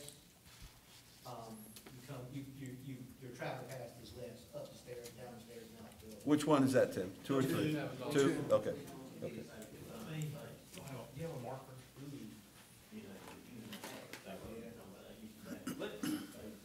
Let me explain something. Yeah, let's include the 2 versus 3. I don't have an answer to that one. I must be missing something. You may have to do that. No, what he's saying Confined is, space, if you construct a building with solid walls with stairs and stuff like that, does that change the classifications, it being a, it could be in a confined space? You may have to have a higher, you could up the ventilation requirements as a mitigation But measure. if I build Get the to a structure hatch, above but those it's like elevations, I a know what Navy hatch or something like that. I see all the conduits down there, that's an easy thing to do, that's an easy fix. How are you gonna get water? The intention, let me explain. premise is that the water, just like it is now, everything is down there. You're not building a higher wall. Water is getting into the ground and through other ways. The intention of 3 is to make these is to basically, the intention, and that's why I say there's questions, soils and structurally, is to build these structures on top of the structure that's there. Right. Okay. Right. So the intention of 3 would be to build a wall here on top of the structure that you have that's waterproof. Now, And 2 doesn't do that? 2 doesn't do that. So there's some different comments that are made, sort of don't all jive. So that's why I want to try to explain this. Okay. So the intention here is to make this waterproof. Now, and I got 5 kids, so I know what I'm talking about here. I can't make that wall any more guaranteed waterproof than I can guarantee you that a diaper doesn't leak. Okay? So we do everything we can, but that doesn't mean it's gonna be 100% waterproof. I mean, they'll end up with water down in the bottom. So you put sump pumps in to make sure that, Right, but, if the water gets up this high, there's some chance that a little bit of water will get down in there. But it's gonna be an improvement with what we have currently. Correct. Okay. Yeah, well, I mean, it's not even close to what you have Oh, currently. Yeah. that's, Now, yeah, But we had got to the point that if the vacuum pumps and the electrical weren't down there, if that wall did leak some, it was not as big of an issue because there weren't no light on those control panels. right. So it'd Now, still be safe. you need to vision pump, the 2 alternate, and so let me, so does number 2 have breakaway walls? hold on just a second. So number 3 would raise the outside wall all the way up. Number 2 really is almost more like, and I'm making this simplistic, is if you were building piers like you have a house. May I interrupt just a minute? Yeah. We've got some empty chairs up here, yeah, make yourself, and if there's make not yourself enough home. empty chairs, y'all just come join us up here. Mike? Yeah. And I've got a mayor's meeting in, Supply I have to go to. Yeah, there's a chair here. So there's gonna be another chair in just a minute. So, Come while- help Good idea, yourselves. Mr. Mayor. while when you look at the outside, This is either going to be solid walls or louvers, and that's a function of how it looks. Now, that's aesthetics. You know, it's going to end up looking like a solid wall all the way around. But in essence, it has. Breakaway, huh? Well, whether they're breakaway walls or flood vents or whatever, if in this scenario, the water gets to right there, this is gonna be submerged completely. That's the way the flood vents work and everything, correct? Because you're gonna have a door, you're gonna have a roll-up door right here that's gonna be big enough that you can get that tank out. If, over here, yes, if those walls are 98% waterproof, how will water get into the lower section? Is there enough leakage in the bottom? Well, one of the things we would do is all those conduits that come up from the bottom now, we're gonna seal every bit of that no matter what we do. Okay, if you do. Because all the conduits will come down from the top. And then we'll bring the main, I mean, everything up here, electric, will be up here electrically. We'll have one, this is very simplistic, we'll have one line coming in, and then we'll have lines that come out to the submersible pumps down in the hole. All right, I mean, if you built that structure now with waterproof walls, whatever that standard is, Tim, if you built essentially waterproof walls all the way around, and the water gets as high as you said right there, are we gonna get enough leakage underneath to take out the electrical system that's there before we move it? Tomorrow we build those walls. That'd be like predicting what day the next hurricane's Okay, coming. well, yeah, but it's chances are yes. it's an engineering estimate though, I would think. Chances are yes, but because you got stuff everywhere, but it would be you would be at a lesser level. You might want to clarify, there's a difference between flood proofing and waterproofing. Yeah. Waterproofing is a whole bunch different. I get it now, the difference between 2 and 3. Yeah, And I felt the like reason there was you, some. but the reason you did 2 is to be able to have a wall with an opening that you could open easily to take the tank out, right? That's part of it. Part of it. I mean, there's. But that same thing can be built in 3 if you make a submarine type closure that can be sealed off. Yeah, I mean, it's. You can do that. That's another. make Yeah, I know, but then we're back to where That's we going- are. So I've been in factories that do that. You could theoretically, I mean, if you want to argue that point, you could take, if you covered this up, this is a waterproof, or a floodproof hatches here now. Right. Yeah. Then you're basically, you just changed the this way Except you versus this can't way get to what we Except you currently can't get have. to it, yeah. Except it's probably not. And you can't I get to would it. probably argue that hatch right there is not a floodproof hatch. I don't know if it's rated for one, but it doesn't look like one. It might seal eventually when you get about 25 feet of water on top of it. So I would say if I poured a gallon of water on it, some of it's gonna Get go. enough pressure if I hold it. So, and 3, you're saying 3 is different than 2 as far as, getting to the tank, eventually to replace the tank? Yeah, well, you gotta think about, and here's David's screwdriver point. With 3, to get to the bottom, you have to go up, up to the top, and then Over that walk wall. down in. Yeah. But the good thing of it is there's not gonna be much equipment down there to need a screwdriver. Once you That's move right. Good point. And you're gonna have to go up here, most of your time is gonna be spent up here. Yeah, yeah. I mean, I don't, when Tim said he was gonna disagree with David, I was kinda got nervous, you know.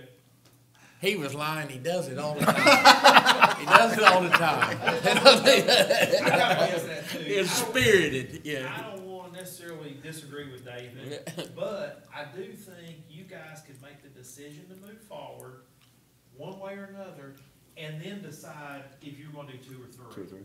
I think that decision could be made during the design process. That is not the critical decision. The critical decision is is what you're gonna do, obviously, but. Well, I'm gonna differ with you on that one, Okay. because I got to develop a budget for consideration. All right, Yeah, but the difference is only The cost. Only difference 100, but it's not huge. A key question is, between 2 and 3, what's left down below, Chris, that's vulnerable to flooding? Well, you've got two sewage pumps that actually, they're water-proof sewage pumps, as long as we get the electrical connection in the right place. The other one was the other thing, you know, you talking about on top of the tank, it's pretty minor, but if you keep them on the shelf, and it did get flooded, you can hub it out, you can replace it pretty But quick, I would think.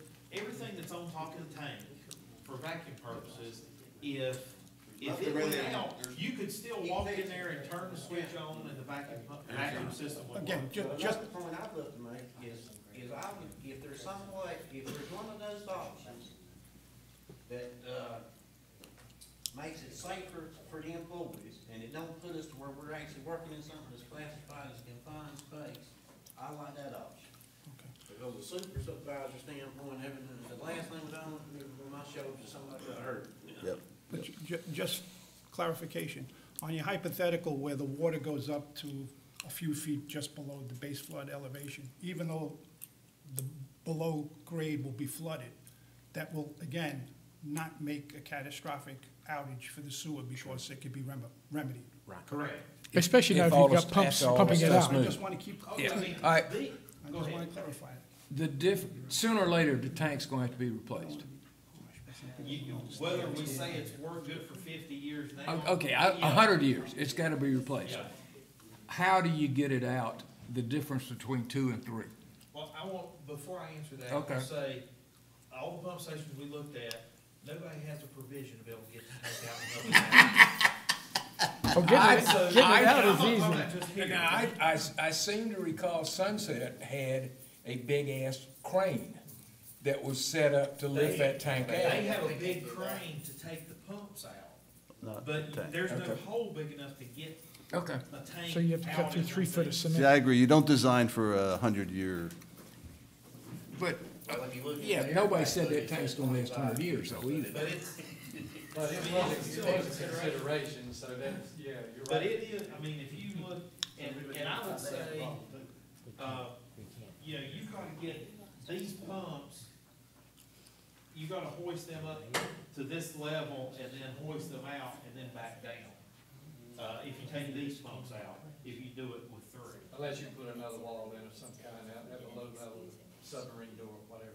And as an operator standpoint, option 2. So, option 2, you take it out at the ground level? Under option, or alternate 2, you take the tank and the pumps out at the ground level? I mean, what we're talking about in this scenario here is cutting a big hole in the top of that. Yeah, somewhere in here, and I'm just gonna make it simple, that tank actually sits on end, but you're gonna cut a big hole out, so you have a removable section of floor.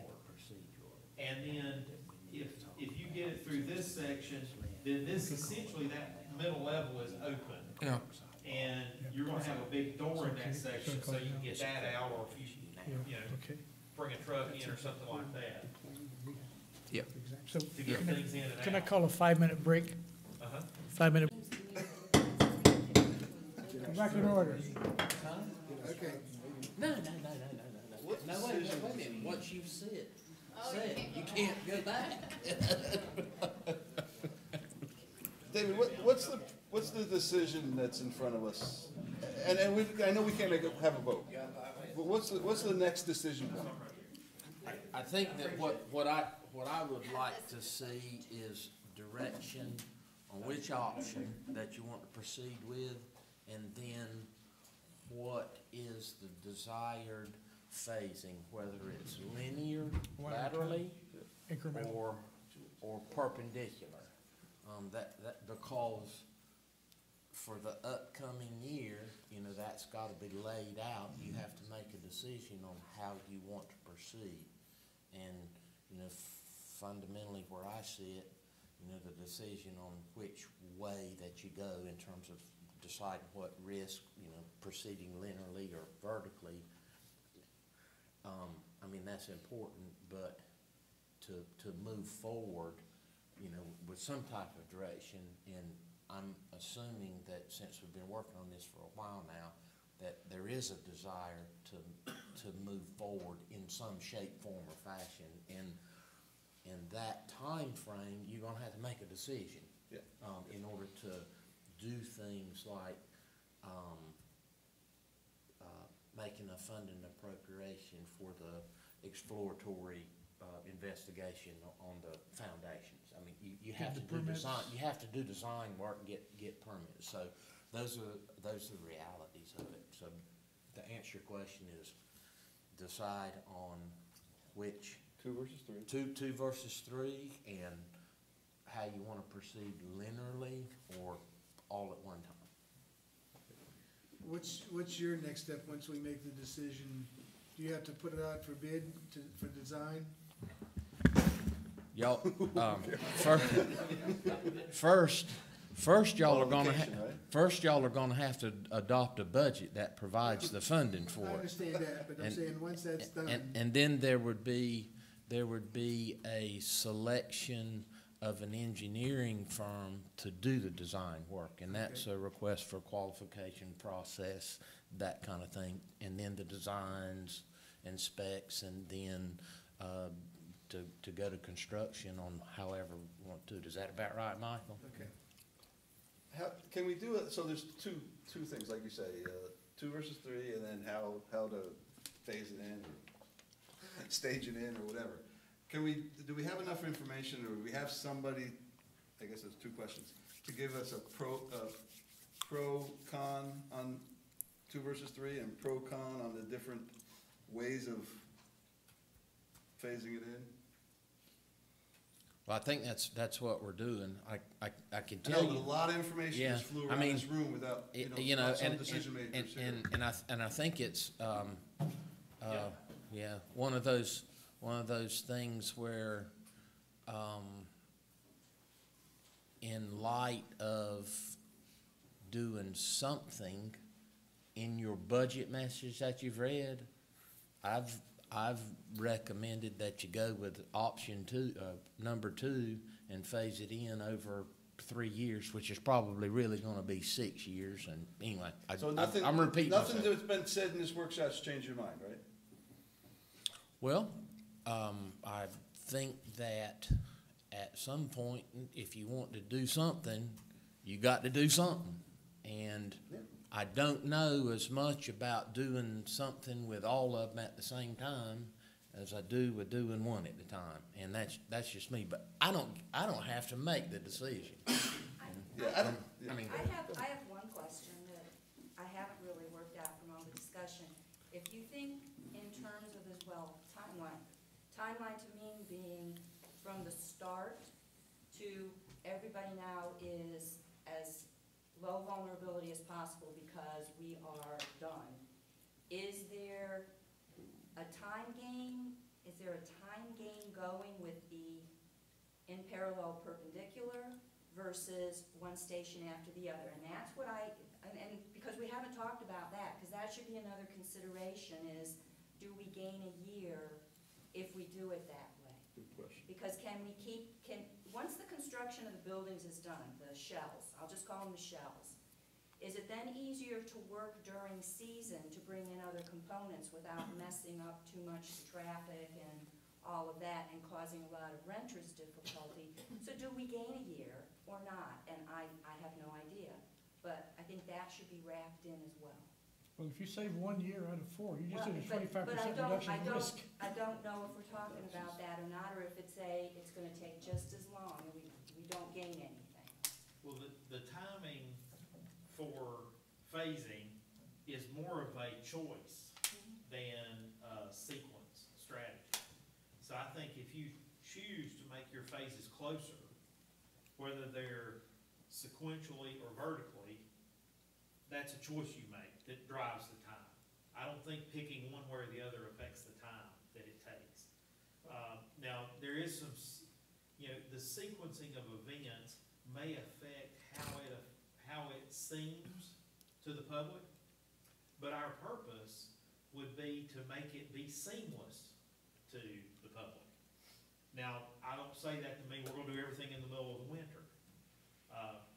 I've learned in working in seasonal communities that while you want to do things when the season's appropriate, sometimes there's not construction or weather advantages that fit with that. That's right. You're right. And I would say, but I would also say, I'm not sure, except for some period of preparing and building concrete walls, that building this structure is gonna be that much worse than building A a beach $1 million house. house down on Ocean. Right, right. Right. So, you know, it's probably six, one, half a dozen the other from a disruption and from, phasing timeline standpoint. Got a question here, good for me. I just wanna say this, there's been 1,000 times that I've went through the system and I said, if I'd have known what I know now, in 2006, I'm gonna fix those. I'm kinda with David, because if you do one, you kinda know, man, if you do all four, you thought, well, I wish I'd have done it this way. And this is gonna be the last shot to get this thing fixed. And I'm kinda with David on that. I'm kind of with you. And please, At least don't turn this over to. I- And a vote. I would suggest that maybe Both doing, of those are very. maybe doing one first, like number 4 first, and really understanding everything. And if you're okay with everything, then go ahead and do the rest, get them going. But if you started on one and you got the, we wouldn't pull off a bit in the summer months when we got to be spring, I mean, we would work continuously to complete it, right? Yes, I mean, what we would do is. Sewer system, we kept right on working all through summer. Yeah, I mean, if you say, you know, the next step is how we're gonna implement this, then we need to look at a schedule and how that schedule transpires, and that includes, getting the engineering started, doing the soil evaluations, doing the structural evaluations, doing all the mechanical designs, the aesthetics. I mean, I expect, and you can tell me I'm wrong, and I'm okay with that, I suspect that it'll take some level of effort for somebody to decide what this thing's gonna look like. You know, I don't think that's a small task, but, you know, all that has to happen to get to the end, and then we got permitting, then we've got bidding, then we got to sequence construction, because we're building on top of something that has to run all the time. You know, we've had this a lot. You know, I went in and did a $17 million sewer plant job on a sewer plant that had to run, you know, and their attorney wrote into my contract that you're gonna make sure it runs all the time, which isn't very comfortable, but, you know, it has to happen. So that takes a different level of sequence of planning than if we just say, build it out here, and when you're done, we're gonna turn the switch on, and it's gonna be fine. So there's a lot of planning that we wanna do, and we'll plan, you know, we don't wanna plan out that the switchover happens on July 4th. I mean, we're smarter than that, you know, so if we see something, when we work out that schedule, then some things may have to shift one way or the other to what's appropriate. And I was talking with Chris about, we were talking about, this is a tie-in point, switching, or here, wherever in here, where this vacuum system switches with this one. There's nothing to say, if that, all that is a T and 2 valves, that could be done in January, whether the structure's built or not. So there are things like that that we can plan ahead of time to make the process a whole lot more seamless. And that's where it's an effort. You know, we understand, now I worked in local government and I operated sewer systems, so I don't wanna pick on anybody. I'm not just an engineer who's designed things and never operated. And that's one of the things I think helps us. But we work with the staff. We don't go over in a hole and draw something up and bring it back. We work with the staff to make sure we're doing what the staff wants. So just say two things, to go back to the question about if we build the 4 structures, would that shorten the timeframe? I think you went around in the peripheral, but it doesn't really, I don't think you can put the guts in until the season's over anyway. So even if the structure's standing, as you said, you're not gonna go on July 4th or Memorial Day and start to move the component parts out. So I don't think that really helps shorten the timeframe. And I do believe from the onset, when we did this, that you're better off taking the most vulnerable lift station, getting that work done so it's protected, because if the bad thing happens, we're all, as I said, we're we're stuck, right? But if there's only a flood that comes to 10 feet, number 4 is gonna be underwater, number 1's gonna be fine, so it's number 2, number 3. And you'll learn from the first one and hopefully hopefully we make no mistakes, but any ones you make, you learn from, and you don't do it to 2, 3, and 1. That's my 2 cents. Yeah, I mean, There's a lot to be said for doing them in a sequence order, because you do learn from your mistakes, and we know that from just this building being built. There's a lot of things in this building that should have been done differently. That wall right there stops right there at the overhead, so that conference room can't be used as a conference room. I mean, it was designed so that whenever we went into executive sessions, supposedly we could go in there. Problem is, when you go in there and talk, the person stands out here can hear every word because the wall doesn't go up. Because you just got that little fake ceiling. Lessons learned. It's gonna be the same way when we go to build this new building. We're gonna learn something when we build it that can be carried over into the next one. yeah, I agree. My background is project management with IBM, very complex systems, and we always piloted.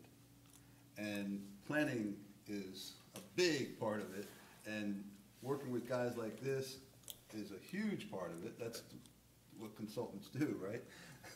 So I think it's pretty evident how to do it, but what to do. You made a point earlier, what to do is less important right now than how to get started and how to do it. Is that true? There's different budget impacts, obviously, but the difference in the budget impact's pretty minor. That's why I said that. You know, if you look at those first steps that we talked about, getting an engineer on board, that's irregardless of the two. Doing evaluations on the soil is irregardless. And the evaluations on the soil and the structural evaluation of the existing structure could drive us to one or the other. So, I mean, you know, it is possible to change that course, but it still needs to be early in the process. Okay, okay. But it does. So there's a decision point Unless there's somewhere some early. structural or soil reason you wouldn't change it, there's not anything else. I mean, I don't think your other issues, I mean, if you look at, one thing, and the reason I had Heather pull up the PowerPoint from before, if you look at, because I wasn't sure how to explain this, this is the pump station at Sunset on the photo that's built as alternative 2 is proposed. And you see the bottom has the panels. That first one is a roll-up door. The next 2 dark ones are just louvered panels. Because it doesn't have, and it's got louvered panels around the back. If I look at the one at Oak Island, and not that it has to look just like this, but this one has on the right side of the photo an exterior set of stairs that comes out, and that, we'll call it a porch across the front, or a deck across the front into the door into the end. You're gonna have something that looks like that, and you're gonna have something that looks like the hoist coming out to be able to get equipment in and out. So that is a difference in how you're gonna make them look aesthetically, because those stairways and those hoists are all internal to alternative 2, they're external to alternative 3. Go back to another picture. Go back to the one you were just on. There is nothing complicated about them 2 structures. No more complicated than that big picture out there. That is a simple box design. Now, those waterproof walls or those breakaway walls? Those are solid walls all the way up. If you looked on the inside of that structure, everything's concrete all the way up. Right.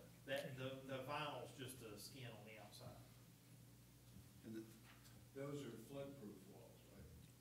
Yes. Yeah. I think there may be a electric conduit hole or something in those walls, but I believe those walls are pretty much solid from the bottom all the way up.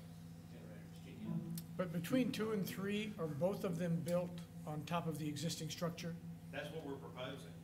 And in 2, you have to cut a hole in the floor to get a new holding tank in, right? Yes, and I would likely think we would cut a hole even if we did 3. I was gonna say the whole 3, and maybe even the wall be a cutaway that could be waterproofed, that when you do need to do, you pull it out. If that can be done structurally, yes. I'm pretty sure it can, you get, and then you just pull it out. But it can be waterproofed, so my guess would, I'd be thinking 3 is the waterproofing. And I was trying to make a list, you know, the advantages of 2 is it's easier for staff to get in and out. Right. You have less of a confined space issue because the middle area is open. But you're only talking about access to the, if they need to get to the bottom, right? You still have a stairway from here down to the bottom. Well, you always have that. Right. And getting there though, in 2, you go in the door and you go downstairs, but you don't do that. To go upstairs, you're gonna have to go upstairs. Yes. The same set of stairs you have to do on 3. Yeah, the difference is I walk in a door here and go up the stairs on the inside versus going upstairs on the outside and going in a door. So and if you have to go to the bottom, you go up to the top. On this one, you go up to the top and down. But they don't go in the bottom very often once this thing is done. They'll go in less often. I don't know if you go in every day or not, once we get things changed. How wide are those pads? 30 by 30, no, Under 30 feet? And how big of a hole do we need to get a tank in? I think, is that probably a 10-foot hole? Probably the diameter of the tank, diameter, 10 feet diameter on the tank? I don't think it's that big. I'd say it's probably closer to 8. Yeah, I'd say probably closer to 8. 8 is the length on that thing, so maybe 6. And how long is it? How long is the tank? They're different lengths because they're different sizes.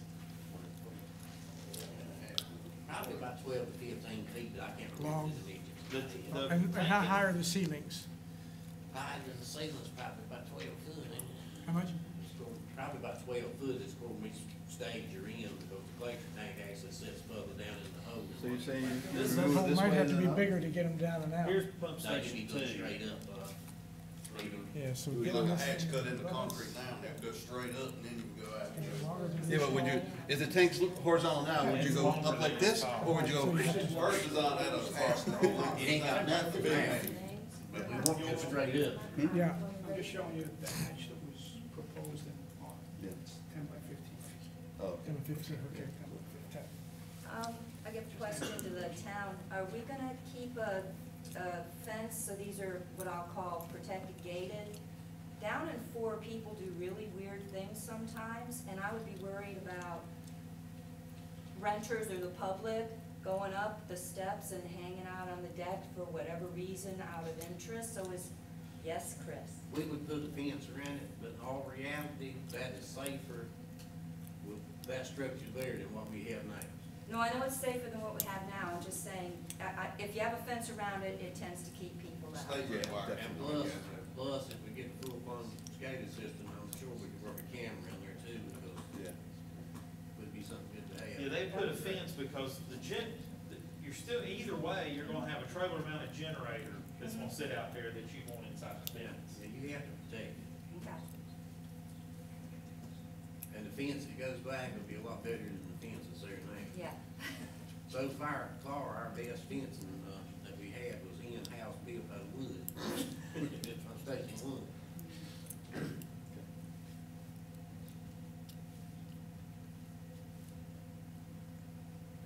So everybody's being pretty quiet. Do we have anything more? I think that's what David? everybody's thinking. Do we need to talk anything else for you? I still don't know what design that you've picked. Well, I don't know that the 3 of us should make that decision, if we can make the decision even, because I don't know that we got a quorum. You have a quorum because the mayor was not excused, so He was the not mayor's excused, so vote we would can be vote. counted as a Okay. aye vote, it would be a I think we're okay to do that. You okay to vote on that? 2 or 3, 2 versus 3? That's our only decision, right, David? Go ahead. 2 versus 3? I would be in favor of number 2. If you just look at it from the presentation was made, the questions were made, both of them are equally going to protect us, because in number 2, even if the flood level gets just below the base flood level and the pit should fill with water, the components that will still be there can be replaced easily, no damage, and it saves $400,000. just makes sense to me if it's gonna be equally as. Input? Since we're both engineers, I'm gonna disagree. I would recommend 3, just because it does in fact provide you additional protection. I don't see it creating much of a problem after the high maintenance items are moved upstairs. It's, if you're gonna move a tank, you're gonna have to get a crane to lift it out anyway. Either way. If you lift it 2 floors is easy as if you lift one, so. And I think the incremental cost is not really that high. Since there's 2 different egress requirements, I'd be interested in knowing which one Chris, Yeah, that's why I asked earlier. which one do y'all? Yeah. How about you, Chris? You agree? I'm good with it.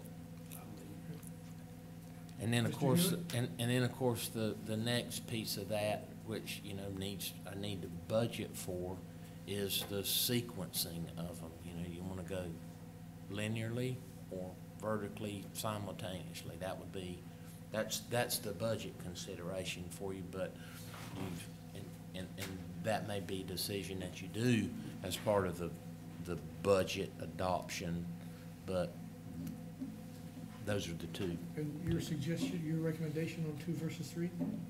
Your position on it? I'm Have you with the a position? operators. I'm with the operators on that one. I'm with 2. I'm with the operators, and that, they're so even, that just kind of weighs, that. Ken? Yeah, I'm good with 2. I think we got a unanimous vote of 3 on number 2. Don't confuse them. Did you catch that? You got that, Heather? Yeah. 3-0 on number 2. So number 2 is chosen. And now you need to know, do you want to, I would like to make one suggestion. When we do the site evaluations and they do all that. That's a we very, need to- it's We valid. could We always need be to do forced to that. change, yeah. We need to do that for all of them at the same time, rather than have someone come and do one, Yeah, come back and do the next one, do them all.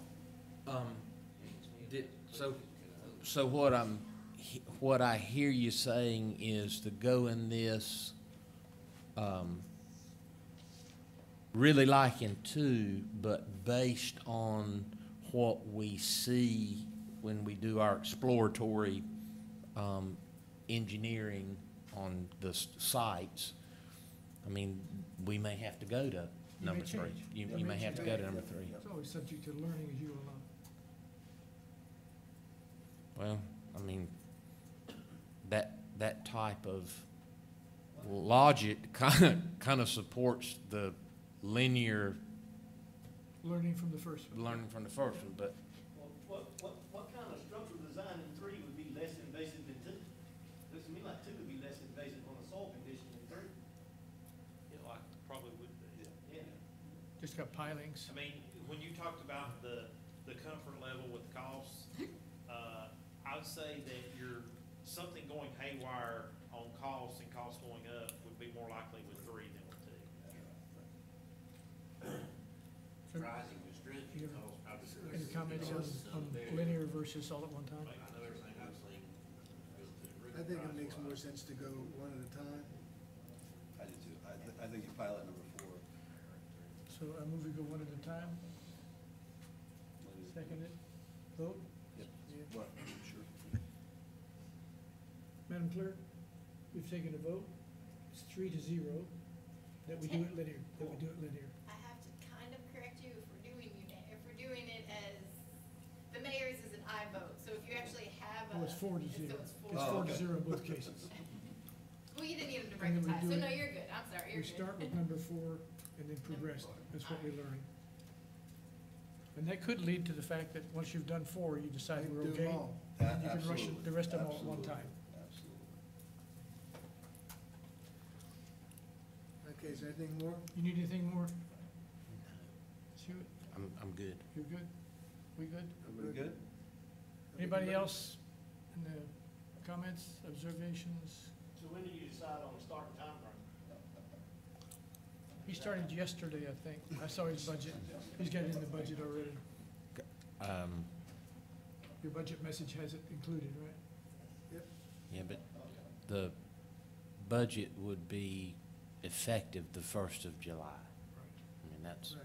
that would be when we would start the request for qualification, If you need to do selecting something an before that, you engineer. just need to bring it to the board and to spend money beforehand.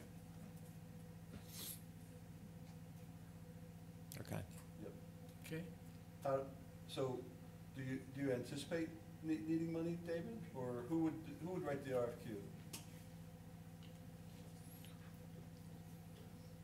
Or do you need, The Someone's town writes the RFQ, but you're going to have to appropriate funds, through the adoption of the budget. And I think that,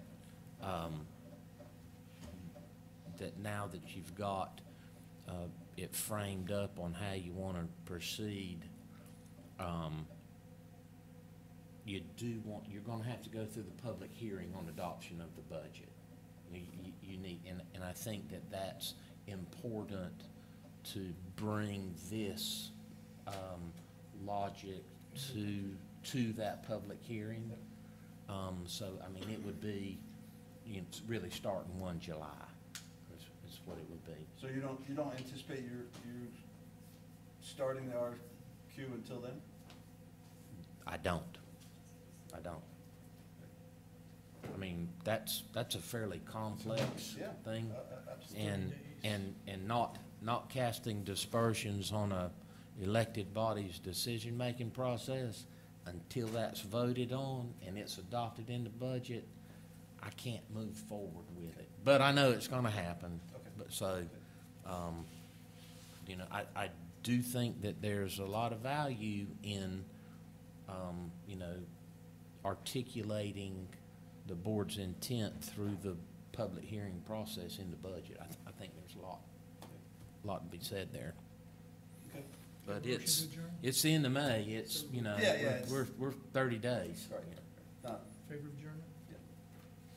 Meeting is adjourned.